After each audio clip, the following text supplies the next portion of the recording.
My name is Sylvia. I am a 38-year-old housewife, working part-time. My only daughter, Melody, graduated from college last year and moved out. So now, I live with my 50-year-old husband, Victor. Now that I've finished raising Melody, I have a little more time on my hands these days. But then, my life took an unexpected turn. My husband and I met on a blind date. We liked each other from the first day. Things went quickly, and we got married. Soon, we were blessed with a daughter. Even though it was my first time raising a child, I was determined to do my best for her. I quit my job at the same time as her birth and became a stay-at-home mom. I did all the housework and childcare by myself. My husband was not at all supportive. If he finished work early, he would go out for drinking, and on his days off, he would go out for fun. If not, he just sits around in his room doing nothing. And yet, he had this kind of attitude towards me. Housewives are easy, you know. You can enjoy yourself and live for free. He's so out of touch with the times. I've thought about divorcing him, of course. But I didn't want to divorce him just because he was uncooperative and had a nasty tongue. Besides, it would be better for my daughter if both parents were together. So I changed my point of view a little. I would raise my daughter on my own, without relying on my husband. He's only good for bringing in the paycheck. And that worked for a while. But when my daughter started middle school, my husband started taking money out of the house. I have to pay for company equipment. I have to pay for business entertainment. Under the guise of that, he often took a large amount of money from me. Naturally, the family finances were strained. So I started working part-time to help out. Still, my husband complains to me about anything. Don't try to talk to me about work. You're just a part-timer. What kind of work can a woman do? It's just as easy as playing. He said things like this to me. He probably has no respect for women in general. I didn't outwardly oppose it, but I was going to pay him back someday. Late one winter night, the house phone rang. I picked up the phone to find it was my uncle, my mother's brother. He told me that my mother had been rushed to the hospital by ambulance and was in critical condition. He gave me the name of the hospital, and I got ready to go. I woke up my sleeping husband. I begged my reluctant husband to get a car, and we drove to the hospital. My mother had been living alone since my father passed away a few years before. My father was a big, strong, and reliable man. I loved my mother, who smiled peacefully next to him. My father died after several years of illness. But even after my father's death, I could always see my father next to my mother, who lived modestly, to listen to my worries about my husband's words and actions. I can't believe my mother might be gone soon. I was sitting in the passenger seat, praying for her to hang on. When we arrived at her hospital room, my uncle and some other relatives were there. According to what I heard, my mother suddenly woke up in the middle of the night with chest pains. Unable to decide whether to call an ambulance or not, she called my uncle. She finally called an ambulance after my uncle strongly advised her to do so. My uncle, who lived nearby, immediately went to my mother's house. He also accompanied my mother to the emergency room. He called me as soon as he found out where they were taking her. I can never thank my uncle enough. My mother, lying in bed, was already unconscious. I could not speak to her, but I called out to her. The doctor who examined my mother told me that it would be a while before she would be in a critical situation again. My relatives and I called out to her and encouraged her. Then, we all started talking about arrangements that would need to be made. Suddenly, I heard a voice complaining. "Huh, it's finally over.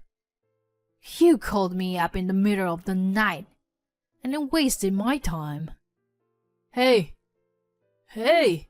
let's go home." It was my husband's voice. He was sitting in a chair in the corner of the room, showing his frustration. I was so preoccupied with my mother that I forgot he was there. "Go ahead. Please go home without me. Although my mother is not conscious, it is possible that she can hear my husband's voice. If he keeps saying any more nasty words, I want him to get the hell out of there." Then my husband sighed, exaggeratedly, and said, "Huh, she made me waste my time for what? She doesn't even have much money to leave. Well, she was a useless old hag until the very end, wasn't she?" After he left, everyone was concerned and worried about me. I took a deep breath, calmed down, and told them, "Thanks, I'm all right. Don't worry, I've decided to divorce him."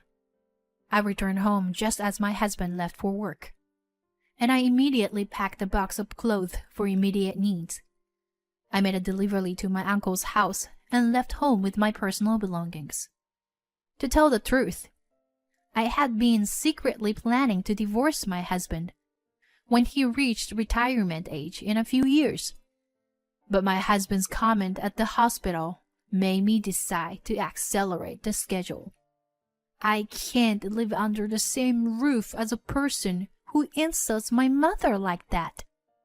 I took a room at a business hotel for the time being. Then, I contacted the lawyer I had been consulting for some time. That night, I received a call on my cell phone from my husband. "Hey, why aren't you home? Your mom's still in the hospital, right? You don't have to take care of her, do you? I mean, the funeral's not even here yet, is it? Why don't you come home and cook dinner?" "Please leave me alone. I won't come home anymore. Victor, I'm divorcing you." Hearing that, my husband snickered. "Huh? If you can do it, do it. You're just a housewife with a part-time job." And he hung up the phone. A few days later, however, he called again. He was a completely different man. "What is this?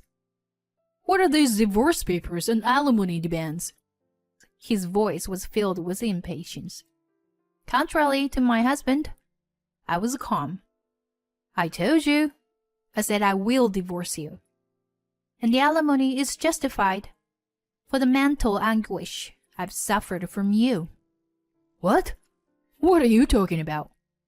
"I've been through those horrible things you've ever said to me. I documented it in my diary and on my blog. My lawyer said that would be good evidence." "What? Evidence?"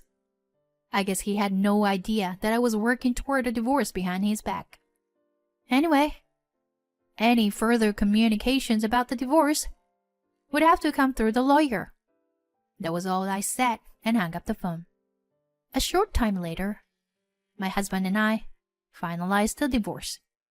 Our savings of $200,000 will be divided among us, but his share was equal to the amount of alimony for the harassment. So we agreed that I would get all the savings. Of course, my husband did not accept these terms from the beginning. "There is no such thing as a wife's share. I earned it. If you take over your useless mother's house, it's mine too." The lawyer calmly explained the situation each time to my husband. "If we have to go to mediation or court, it will cost a lot of money. Is that what you want? By hinting about the money, my lawyer silenced my husband. When everything was finally settled, he said, You took all my money! You bitch! Are you all right? The lawyer looked at me with a bitter face and said he was concerned about me. But it didn't hurt me at all. My husband's words sounded like the howl of the loser. Less than 2 months after the divorce was finalized, my mother took her last breath. I served as a chief mourner with the help of my relatives.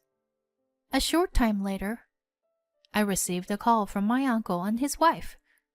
They wanted to see me as soon as possible. I was a little nervous and went to the restaurant when we were meeting. Once we seated, my uncle got right down to business. Actually, I got a call from Victor wanting to borrow money. I knew about your divorce and how it happened.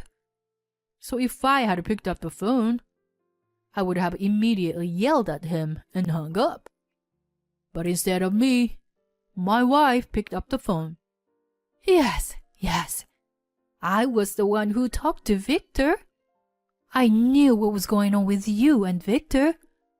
Also, I had heard about his outburst in the hospital room, you know? So I had no intention of lending him money to begin with. But I was curious about what he had to say. I pretended to be sympathetic and asked him why he didn't have the money, pretending to be fooled. Great job, Auntie. But seriously, why? Why does he need money? I wondered. Sure, I got the couple's savings after the divorce, but my ex-husband has a job, so he should be getting paid all right. And you know, he gambled away his paycheck. Whenever he ran short of money, he would borrow money from consumer credit companies. Eventually, he ran out of money, and the credit companies garnished his salary. And when his boss found out that he was in debt, Victor took early retirement. Whoa, what a mess. But didn't he receive severance pay, even though he retired early? Well, what is it? I guess it's called an advance payment system, isn't it? It was added to his salary and bonus a long time ago. Moreover, the severance pay he received in advance was based on the amount he would have received if he worked until retirement. But Victor retired early, so he had to pay the difference when he quit. He couldn't borrow any more money from consumer loans, and he can't find a job. So that was the reason for his financial trouble. I didn't know he was taking advantage of the advance payment plan. I vaguely remember that he stopped showing me his pay stubs at some point. I'm sure that was when he started using that advanced payment system. So, after listening to what he had to say, I said to him, "Oh my gosh, let me talk to my husband about it," and hung up the phone, you know? My aunt laughed like she was entertained. Later, I found out that my ex-husband had called not only my uncle, but also all my relatives and asked them to lend him money. How could any of my relatives lend money to him? Even the people who came to the wake and the farewell ceremony knew about his outburst at the hospital. I have no sympathy for my ex-husband. I guess he ran out of people to turn to. One day, an unknown number called my cell phone. "Hey, it's been a while. How's things?" That was my ex-husband. A voice like I'd never heard when we were married. I got goosebumps from the sound of his sticky voice. "I went to see your mom's house. They're doing construction. Are you going to live in it after the renovation?" No. I'm renting it out. To tell you the truth, I would have lived there myself, but my ex-husband knew where it was, and I thought it would be dangerous, so I decided not to. I don't even want to give him the whole backstory. Then where do you live now? I would never tell you. Well, it's a condo with a concierge at the entrance where you can't just walk in. What? A condo? My ex-husband is speechless with surprise. No wonder. I inherited a fortune from my mother that was way out of proportion to the alimony I received. The story goes back to when my father passed away a few years ago. He was a tax accountant, and during his illness, he asked a colleague in his profession to take care of my mother and my inheritance. I was already concerned about my ex-husband's money management when my father died. So, I had offered to disinherit. My mother inherited my father's huge estate without my ex-husband's knowledge. Back then, when my ex-husband asked about my father's inheritance, I lied to him. I told him that my father's inheritance was negative because of the mortgage on the house, so I renounced it. My ex-husband seemed to be easily conceived and didn't ask me about the inheritance anymore. And now I have inherited everything my father left from my mother. Even if my ex-husband tried to touch it, it's safe because we are divorced. My mother was a modest woman who liked to wear a simple, high-quality cloth that lasted a long time. That's why I think my ex-husband assumed that my mother was poor. He had no idea of my intentions or where the money came from. I am not going to tell him. If you can afford a condo, why don't you lend me some money? Right, Sylvia? Please. We even had a child together. The only thing I'm grateful for is that I met Melody. But that's all. You left me to raise her alone. You've always looked down on me. And the time we spent together as a couple was just unbearable. Do you really think I'd help you? Well, let's let bygones be bygones and get back together again. Absolutely not. Besides, you are a full-time employee, right? You get paid well, right? Unlike a part-timer like me.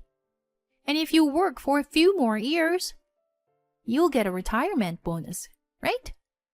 What? What? Anything wrong? You're getting a retirement bonus, right? You'd better use it wisely. Well then, goodbye. I finished what I wanted to say and hung up the phone. I pretended I didn't know about his financial crisis.